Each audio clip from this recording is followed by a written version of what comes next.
आज मैं आपको श्री सत्यनारायण भगवान की कथा सुनाने जा रही हूँ, जो कि सभी मनोकामनाओं को पूर्ण करने वाला है। अथ कथा प्रसंग। नैमिषारण्य तीर्थ में, जिसे अब नीमसार मिश्र तीर्थ कहा जाता है, वहाँ एक बार शौनकादि 88,000 ऋषि प्रजा के कल्याण के हेतु विचारार्थ एकत्रित हुए। विचार विनिमय हो रहा था कि पुराण वेत्ता ज्ञानवान व्यास जी के शिष्य सूत जी वहाँ पधारे। सूत जी को देखकर समस्त ऋषिगण सत्कार में खड़े हो गए और शौनक आदि ऋषियों ने मांगलिक शिष्टाचार के पश्चात उन्हें यथा योग्य आसन प्रदान किया। इसके पश्चात शौनकादि मुनियों ने सूत जी को हाथ जोड़कर नमस्कार करते हुए पूछा, हे महर्षि सूत जी, इस कलयुग में मनुष्य को हरि भक्ति एवं जीवन में सुख किस व्रत के प्राप्त हो सकेगा? आप जानते हैं कि कलयुग में मनुष्य वेद विद्या से रहित, सत्कर्मों से दूर, पाप कर्मों में संलग्न रहकर अनेक प्रकार के कर्म फलों के अधीन दुखों को भोग रहे हैं। उनका उद्धार किस सरल उपाय से हो सकेगा? आप जानते हैं कि कलयुग में मनुष्य का प्राण केवल अन्न व धन है। वे इसी कारण अनेकों दुखों से दुखी रहते हैं, जिससे मनुष्य को प्रवृत्ति पापमयी होती जाती है। मिथ्या आचार अव्यवहार से प्राणी दुखी हो जाता है। इस कारण जन कल्याण के लिए कृपा करके कोई उपाय बताएं, जिसमें थोड़े धन में दीन और अल्प बुद्धि वाले मनुष्य भी अपना जीवन सुधार सकें। शास्त्र कहते हैं कि जिस उपदेश से मनुष्य पाप पुण्य करता है, उसके पुण्य और पाप का भागी उपदेशक भी होता है। मनुष्य का उपदेश करने वाले दयावान, कपट रहित, निष्पाप और निर्विरोधी, ये 4 तरह के मनुष्य भगवान के रूप हैं। संसार में ज्ञानी होकर जो दूसरों को ज्ञान नहीं देता, उससे परमेश्वर प्रसन्न नहीं रहते। आप तो पृथ्वी पर ज्ञान का विस्तार करने के लिए ही अवतरित हुए हैं, अतः मनवांछित फल एवं सुख प्राप्त करने वाला कोई उपाय अवश्य बतलाएंगे। सूत जी बोले, हे मुनि श्रेष्ठों, आप धन्य हैं जो सदैव संसार के प्राणियों का हित चाहते हो। मैं आज आप लोगों को उस श्रेष्ठ व्रत के विषय में बताऊंगा, जो कभी लोक हितार्थ नारद जी ने लक्ष्मीपति से पूछा था। आप सावधान होकर सुनिए। बोल श्री विष्णु भगवान की जय। पहला अध्याय, व्रत की विधि का श्री विष्णु भगवान द्वारा वर्णन। सूत जी ने कहा, एक बार योगी नारद लोकहित की आकांक्षा से अनेक लोकों में भ्रमण करते हुए मृत्युलोक में आ गए।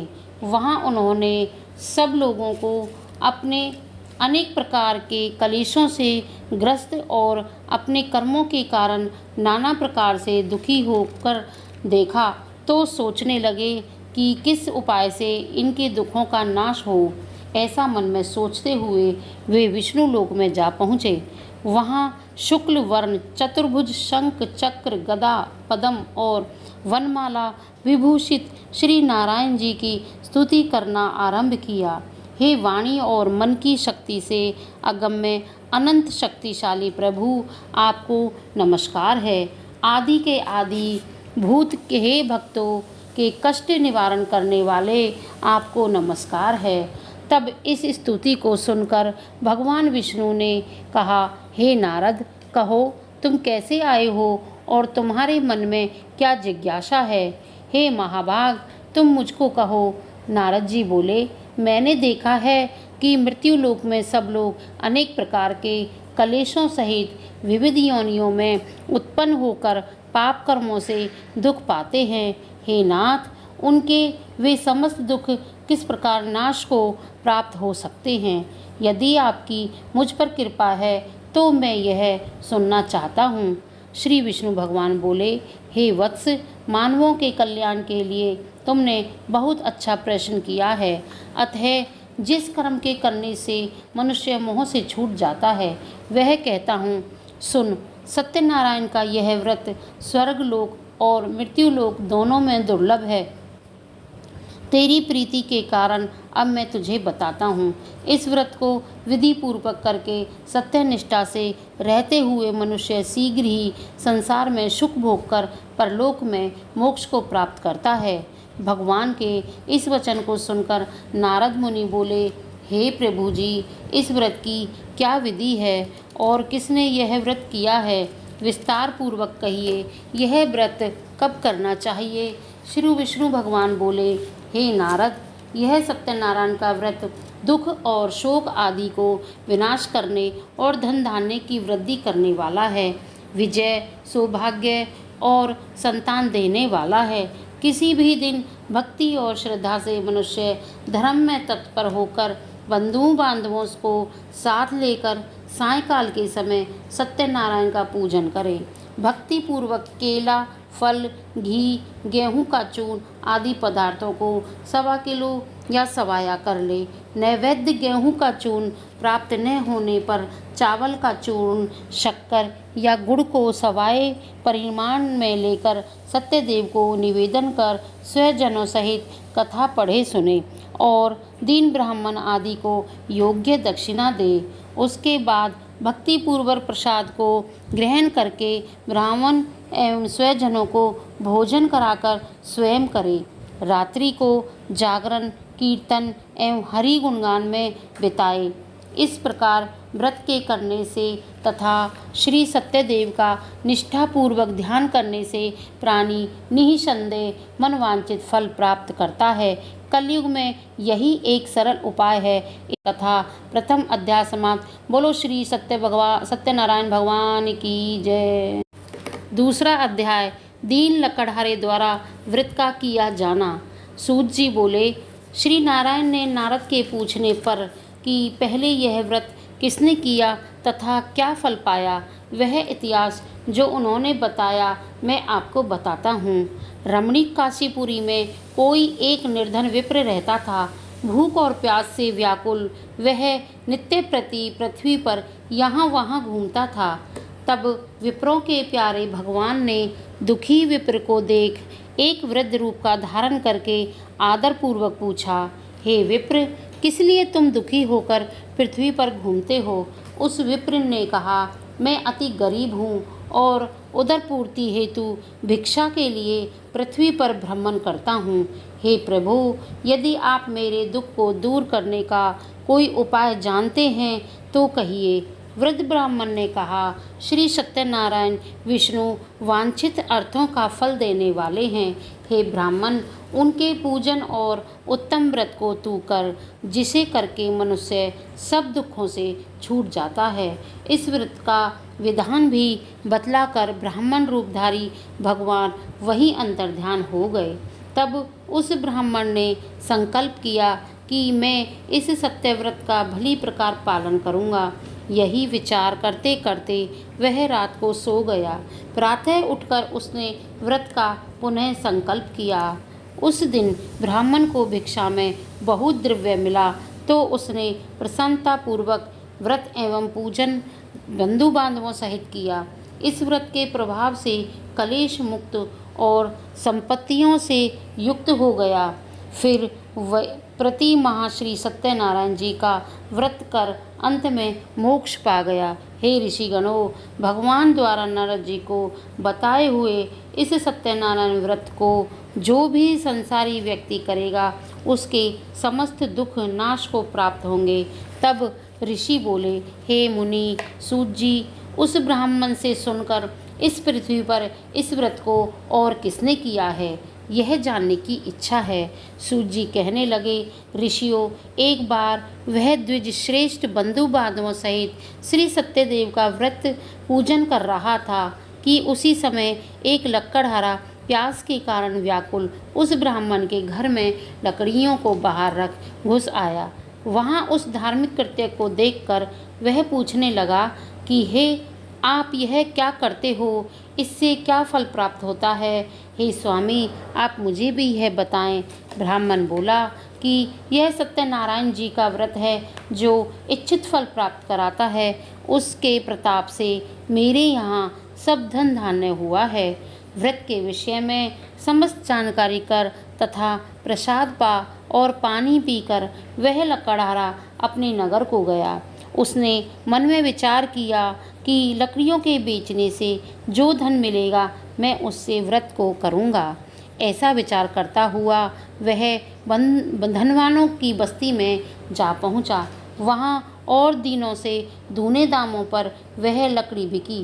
तब तो उसने प्रसन्नचित्त होकर पके हुए केले, शक्कर, घी, दूध और गेहूं का आटा आदि सवाया मात्रा में एकत्र किया और घर आकर बंधुओं बांधवों सहित यह व्रत किया। व्रत के प्रभाव से वह धनवान पुत्रवान हुआ और संसार के सुख भोग कर अंत में सत्यलोक को गया। इति श्री सत्यनारायण कथा दूसरा अध्याय समाप्त। बोलो श्री सत्यनारायण भगवान की जय। तीसरा अध्याय साधु वैश्य द्वारा व्रत करने का संकल्प। सूत जी बोले, हे मुनि श्रेष्ठो, अब आगे की कथा सुनो। एक समय उल्कामुख नामक बुद्धिमान और जितेंद्रिय राजा था। वह नित्य मंदिर में जाता तथा द्विज जातियों को दान आदि से संतुष्ट करता था। वह अपनी रानी के साथ एक दिन भद्रशीला नदी के तट पर सत्यदेव का व्रत करता था कि उस समय वहाँ साधु नामक एक व्यापारी की नाव किनारे पर आकर लगी। वह वैश्य राजा को वहाँ देखकर श्रद्धापूर्वक उसके समीप पहुँचा। राजा को देखकर वह विनयी स्वर में पूछने लगा, हे राजन, आप भक्तिपूर्वक यह क्या अनुष्ठान करते हो? राजा बोला, हे साहूकार, मैं पुत्र की प्राप्ति के लिए श्री सत्यदेव का व्रत करता हूँ। साधु बोला, महाराज, मेरे भी कोई संतान नहीं है, अतएव मुझे भी इस व्रत की विधि बतलाओ। राजा से व्रत के बारे में जानकारी पाने के बाद साधु ने घर आकर आनंद उस व्रत के बारे में अपनी स्त्री को बताया और संकल्प किया कि संतान प्राप्त होने पर वह भी व्रत को करेगा।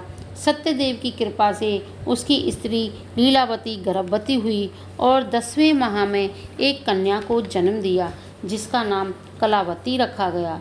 लीलावती ने मधुर वचन कहे अपने पति को व्रत की याद दिलाई तो उसने कहा कि हे प्रिय, अब तो समय नहीं है, मैं इसके विवाह के उपरांत यह व्रत अवश्य करूँगा।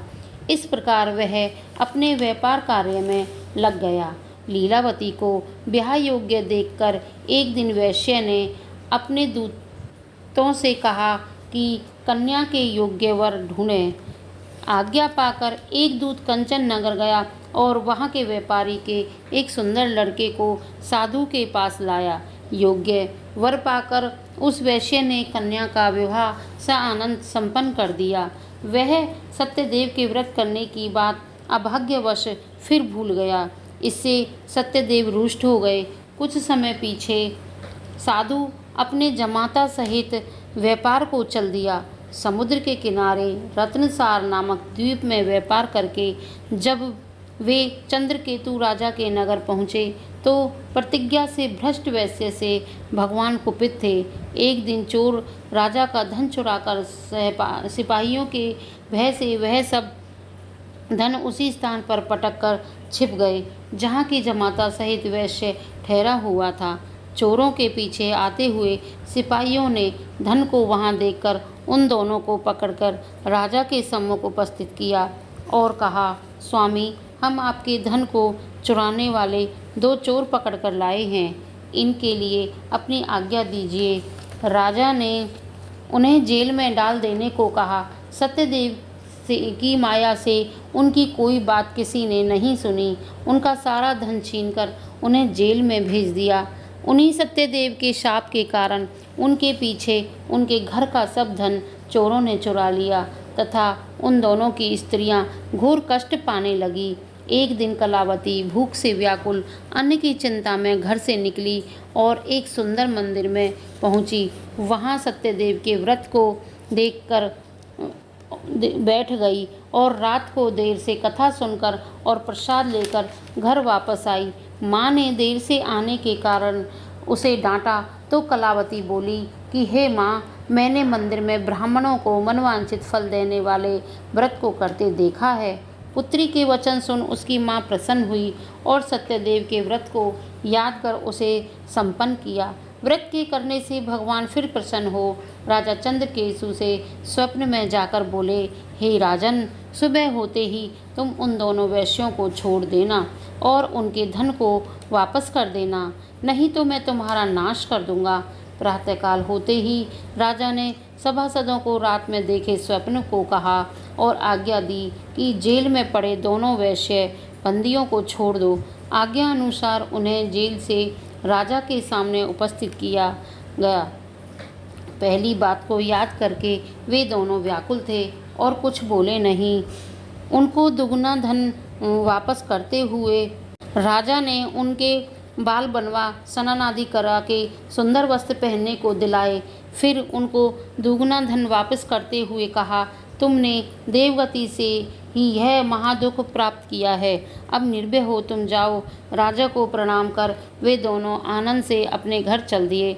इति श्री सत्यनारायण कथा तीसरा अध्याय समाप्त। बोलो श्री सत्यनारायण भगवान की जय। चौथा अध्याय, साधु वैश्य का मिथ्या बोलने से सारा धन लता पता होना। सूत जी बोले, हे मुनियों, राजा के यहाँ से चलकर उन साहूकारों ने मांगलिक कर्मों को करके अपनी नावों से घर जाने को यात्रा शुरू की। साहूकार के कुछ दूर जाने के बाद भगवान ने दंडी का रूप धरकर यह जानना चाहा कि वैश्य ने अब भी सत्य को अपनाया है या नहीं। उन्होंने साहूकार से पूछा, हे साहूकार, तुम्हारी नावों में क्या है? साधु ने आनंदपूर्वक हंसते हुए कहा, हे दंडी, तुम यह क्यों पूछते हो? क्या धन लेने का विचार है? मेरी नौकाओं में तो लता पत्रादिक हैं। ऐसे कठोर वचन सुन दंडी रूपधारी भगवान बोले, हे तेरा वचन सत्य हो। ऐसा कह दंडी स्वामी उसके पास से आगे चल दिए। इधर जब साधु वैश्य ने अपने नित्य कर्मों से निवृत्त हो अपनी नावों के पास आकर देखा कि पानी में नीचे की ओर बैठी हुई नावें, उसकी नावें उस ऊपर को उठी हुई हैं, तो वह आश्चर्य करता हुआ नाव के पास आकर देखता है कि उनमें धन के स्थान पर पत्ते भरे हुए हैं। यह देखकर साहूकार मूर्छित होकर गिर पड़ा। जमाता ने कहा, शोक क्यों करते हो? उसी दंडी स्वामी के शाप का फल है, चलो उसी के पास चलें, वह सब कुछ करने में समर्थ है। तब वे दोनों दंडी स्वामी के पास पहुँच भक्तिपूर्वक कहने लगे कि अपराध को क्षमा करें। दंडी स्वामी प्रभु बोले, तू बार बार मेरी पूजा से विमुख और भ्रष्ट प्रतिज्ञा होता है और मेरी आज्ञा से दुख पाता है। यह सुनकर साहूकार प्रभु की स्तुति करता हुआ बोला, हे स्वामी, आपकी माया से जब ब्रह्मा आदि देवता भी मोहे हुए आपको नहीं जान सके, तो मैं मूर्ख आपको क्या जानूं? मेरे अपराध क्षमा करें, मैं आपकी पूजा करूंगा, मेरा धन वैसा ही कर दें, मैं आपकी शरण में हूँ। भक्ति भरे ऐसे वचनों को सुनकर भगवान उसको मनचाहा वर प्रदान कर अंतर्ध्यान हो गए। फिर से धन से परिपूर्ण नावों को देख वैश्य ने अपने साथियों सहित विधि पूर्वक सत्यदेव का पूजन किया और फिर अपनी नावों सहित अपने देश की यात्रा पर चल दिए। अपनी रत्नपुरी नगरी के पास पहुंचकर साहूकार अपने जमाता से प्रसन्न हो बोला, वह देखो हमारी रत्नपुर नगरी। इसके बाद उसने नावों को किनारे लगा दिया, अपने दूतों को घर भेजा। वह दूत नगर में जाकर साहूकार की स्त्री लीलावती को संदेश देता हुआ बोला, साधु वैश्य अपने जमाता और धन धान्य सहित नदी तट पर आ गए हैं। दूत के मुख से वचन सुनकर लीलावती प्रसन्न हुई और सत्यदेव भगवान की पूजा करके अपनी पुत्री से बोली कि मैं स्वामी के दर्शनार्थ जाती हूँ, तुम भी पूजा समाप्त करके आ जाना। किंतु कलावती पूजा समाप्त करके अति उतावली हो भगवान के प्रसाद को छोड़ अपने पति के पास चल दी। इस कृत्य से सत्यदेव रुष्ट हो गए और उन्होंने उसके पति की नाव को धन सहित जल में डुबो दिया। लीलावती अपनी पति को वहां न पाकर विलाप करने लगी, महाशोक में डूबी। उनकी अपनी कन्या को देखकर आश्चर्यचकित साहूकार भी अन्य लोगों सहित व्याकुल हुआ। लीलावती विलाप करती हुई बोली, न जाने किस अपराध से मेरे जमाता यहाँ अलक्षित हुए हैं। सत्यदेव की महिमा को कौन जान सकता है। जब शोकाकुल कलावती अपने पति की खड़ाऊ लेकर सती होने को तैयार हुई तो साधु वैश्य ने विचार किया कि या तो सत्यदेव ने नाव को हर लिया है या हम ही माया के भ्रम में पड़ गए हैं। वह सबके सामने संकल्प करता है कि अपनी सामर्थ्यानुसार मैं सत्यदेव के व्रत को करूँगा। ऐसा मनोरथ के वह बार बार भगवान को प्रणाम कर वहाँ पृथ्वी पर लौटने लगा। दीनों के हितकारी भक्तवत्सल भगवान ने प्रसन्न हो साहूकार को आकाशवाणी द्वारा कहा कि तेरी कन्या मेरे प्रसाद को त्याग कर चली आई है। इसी से उसका पति उसको नहीं दिख रहा है। वह घर जाकर प्रसाद खाकर जब आएगी तो उसे अवश्य ही पति मिलेगा, इसमें संदेह नहीं है। लीलावती इन वचनों को सुनकर तुरंत घर गई और प्रसाद खाकर लौटकर आई तो उसे अपना पति दिखाई दिया। वह अपने पिता से बोली, चलिए अब घर चलने में विलंब क्यों करते हो। तब साहूकार ने प्रसन्न हो सत्यदेव का विधि पूर्वक पूजन किया और अपने जमाता एवं धन सहित घर को गया। तदंतर वह प्रत्येक पूर्णिमा संक्रांति को श्री सत्यदेव का व्रत पूजन करने लगा। इस प्रकार यह संसार के समस्त सुखों को भोग कर अंत में विष्णु लोक को गया। इति श्री सत्यनारायण कथा चौथा अध्याय समाप्त। बोलो श्री सत्यनारायण भगवान की जय। पांचवा अध्याय। राजा तुंगध्वज द्वारा प्रसाद का निरादर कर दुख पाना। सूत जी कहने लगे, हे मुनीश्वरों, प्रजापालक एक तुंगध्वज नामक राजा था। एक बार वन में शिकार करता हुआ एक विशाल वट वृक्ष के नीचे विश्राम करने पहुंचा। वहां कुछ ग्वाले भक्ति भाव से सत्यदेव का व्रत कर रहे थे। राजा यह देखकर भी उनके समीप नहीं गया और न उसने भगवान को प्रणाम किया।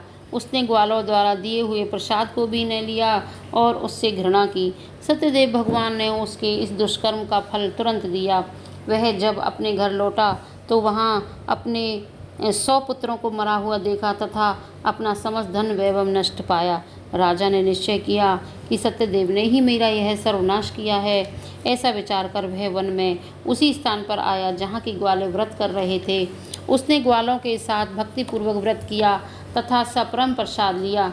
सत्यदेव ने प्रसन्न होकर उसके पुत्र जीवित कर समस्त धन धान्य भी दिया।